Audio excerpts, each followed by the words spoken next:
Hi friends, ఎంతో రుచికరమైన చింతాకు పప్పు కూర ఎలా తయారు చేసుకోవాలో చూసేద్దాం రండి.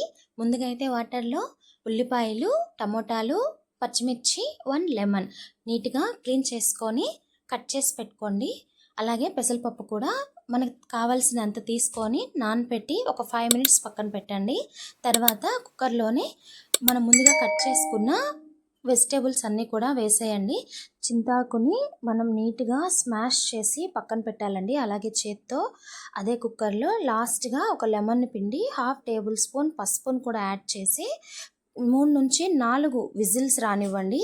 తర్వాత ఒక 5 మినిట్స్ తర్వాత దాన్ని నీట్గా తగినంత ఉప్పు వేసుకొని స్మాష్ చేసి పక్కన పెట్టండి.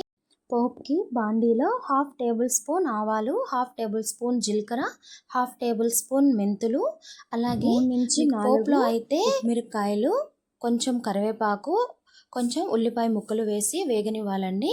మనం ముందుగా రెడీ చేసి పెట్టుకున్న చింతాకు పప్పుని దాంట్లో తిరగపోయాలి. అంతే అండి, మీకు ఎంతో రుచికరమైన చింతాకు పప్పు కూర రెడీ అయిపోతుంది. మీరు కూడా ఇంట్లో చేసుకొని ఎలా వచ్చిందో కామెంట్స్లో పెట్టండి. Thank you for watching. Please subscribe.